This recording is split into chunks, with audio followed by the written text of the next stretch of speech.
Jour 12. Vous n'avez pas parlé à quelqu'un depuis une semaine. Vous commencez à répondre à votre propre voix, juste pour vérifier que vos oreilles fonctionnent encore. Jour 14. Vous riez aux éclats, devant une boîte de conserve vide. Seul. Le rire sonne faux, mécanique, comme du verre brisé sur du carrelage. Jour 16. Vous ouvrez la porte à des voix qui n'existent pas. Vous jurez avoir entendu frapper. Il n'y a personne dans le couloir, juste la poussière et l'ombre. Jour 17. Vous marchez vers des étrangers armés au bout de la rue en leur racontant votre enfance, les bras ouverts. Ils ne sont pas gentils. Ils ne sont pas là pour écouter. La solitude tue le jugement avant de tuer le corps. Vous pensiez que l'enfer, c'était les autres ? Non. L'enfer, c'est vous, enfermé avec vous-même, quand le miroir cesse de refléter la réalité. Voici pourquoi rejoindre un groupe est plus vital que la nourriture, même si ce groupe veut peut-être votre peau. Bienvenue dans la zone de silence. On vous a vendu le fantasme du loup solitaire. Vous l'avez vu dans les films, vous l'avez lu dans les forums de survie. Le type dur, taciturne, qui part dans les bois avec son sac à dos, son couteau et son mépris pour l'humanité. Il survit parce qu'il est seul. Il est fort parce qu'il n'a personne à protéger. C'est un mensonge séduisant. C'est une fiction toxique. La réalité biologique, c'est que l'être humain est un animal de meute. Retirez la meute et l'animal meurt. Pas de faim, pas de froid, mais de désintégration neurologique. Analysons ce qui se passe dans votre crâne quand le monde s'éteint. Au début, c'est le soulagement. Jour 1 à 3. Le chaos règne dehors. Les magasins sont pillés. Les voitures brûlent. Vous êtes intelligent. Vous avez suivi les conseils. Vous avez barricadé votre porte, couvert vos fenêtres, rempli votre baignoire d'eau. Vous êtes en sécurité dans votre forteresse. Vous avez de quoi manger pour 3 mois. Vous avez des livres. Vous avez le calme. Enfin, plus de patrons qui hurlent, plus de notifications incessantes, plus d'obligations sociales hypocrites. Vous vous dites « Je peux tenir des années comme ça ?» Vous savourez votre café lyophilisé dans le silence de votre appartement. Vous vous sentez supérieur. Vous êtes le roi de votre petit royaume de béton. Mais il y a un bruit que vous n'aviez pas anticipé. Ou plutôt, une absence de bruit. Le silence d'une ville moderne à l'arrêt est terrifiant. Pas de ronronnement de circulation lointaine, pas de vrombissement de VMC, pas de cliquetis d'ascenseur, juste le sang qui bat dans vos tempes. Un boum-boum rythmique qui devient de plus en plus fort. Dès le jour 4, la chimie de votre cerveau commence à changer. L'absence de stimuli sociaux est perçue par votre amygdale comme une menace mortelle. Pour vos ancêtres, être seul dans la savane signifiait être mort dans l'heure. Votre cerveau reptilien ne comprend pas que vous êtes en sécurité dans un appartement verrouillé. Il scanne l'environnement à la recherche de menaces. Et comme il n'y a rien, pas de conversation, pas de visage, pas de regard croisé, il commence à inventer. C'est subtil au début. Vous commencez à parler à voix haute pour commenter vos actions. Allez, on ouvre cette boîte.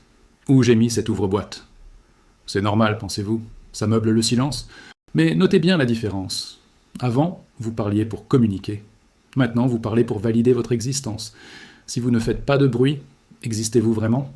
Le son de votre propre voix devient votre seule preuve de réalité. Mais c'est une preuve fragile. Jour 7, une semaine complète. Le manque de sommeil s'installe. Pourquoi ?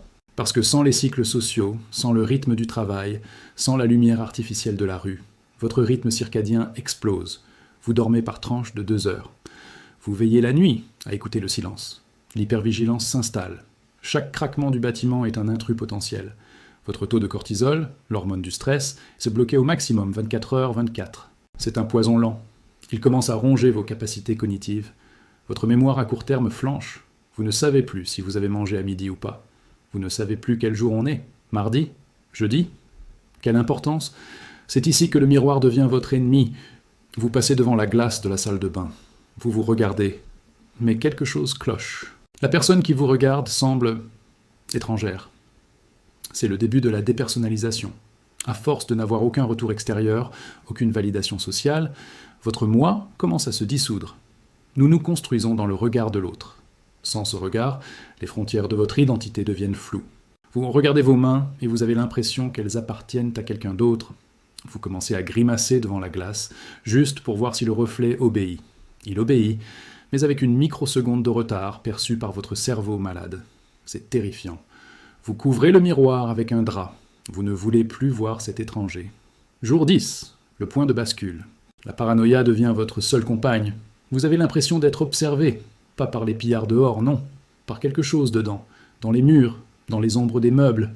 C'est le phénomène des gens de l'ombre, shadow people, bien connu des privateurs de sommeil. Votre vision périphérique s'anime. Vous tournez la tête brusquement. rien, juste une chaise. Mais dès que vous regardez ailleurs, la chaise bouge, vous le savez. Vous l'avez vu. Vous commencez à personnifier les objets.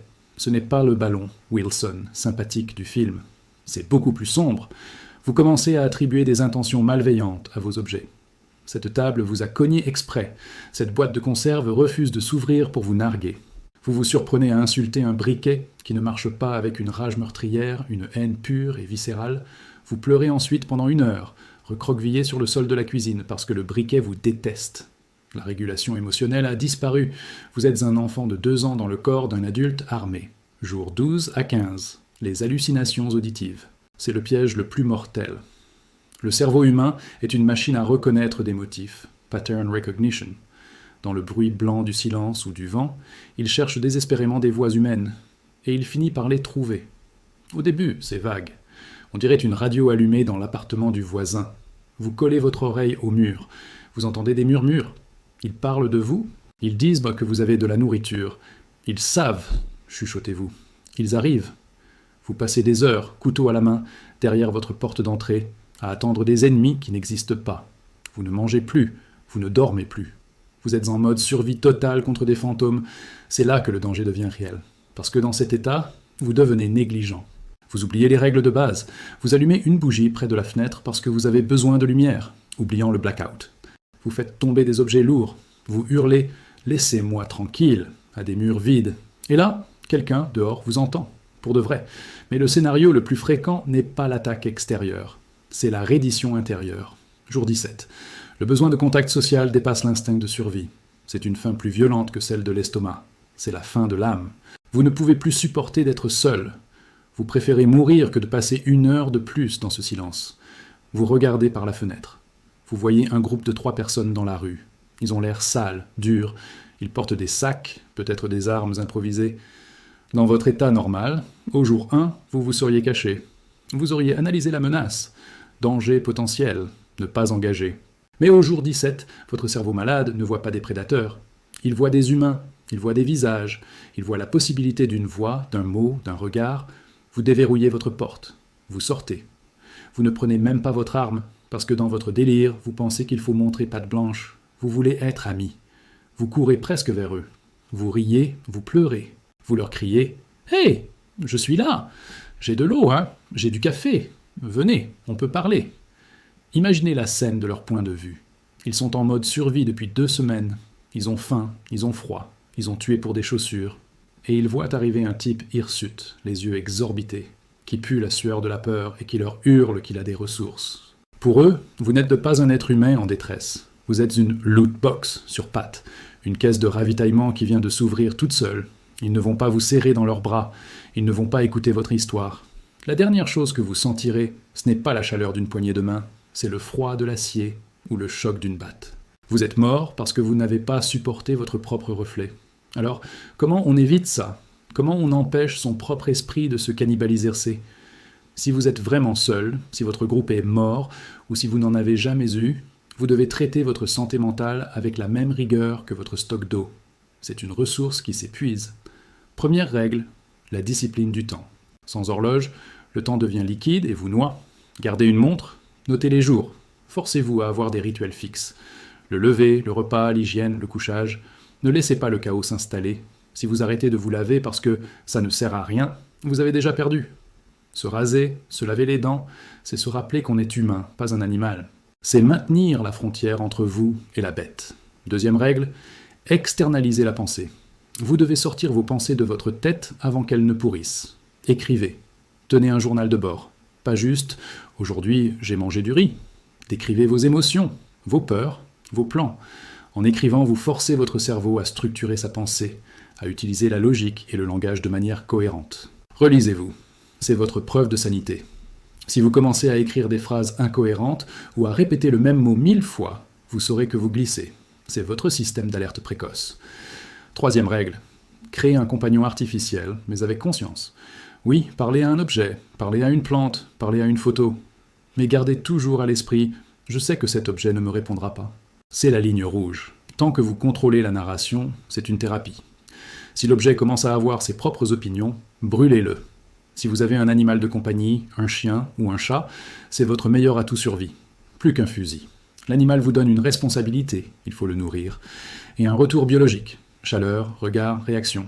Il ancre votre réalité. Si le chien n'aboie pas, c'est qu'il n'y a personne dans le couloir. Peu importe ce que les voix dans votre tête vous disent. Le chien est votre détecteur de réalité. 4e règle, la mission, l'oisiveté est mortelle. Vous ne pouvez pas passer vos journées assises à attendre. Donnez-vous des missions. Aujourd'hui, je réorganise le stock médical. Demain, je renforce la fenêtre nord. Après-demain, je fais 100 pompes.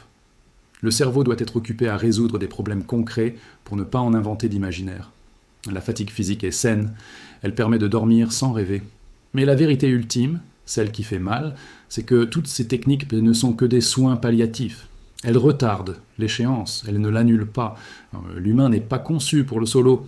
Si vous êtes un prépeur qui a stocké 5000 munitions mais qui ne connaît pas le nom de ses voisins, vous avez préparé votre suicide, pas votre survie. Le vrai kit de survie, ce n'est pas ce qu'il y a dans votre sac à dos, c'est ce qu'il y a dans votre carnet d'adresses.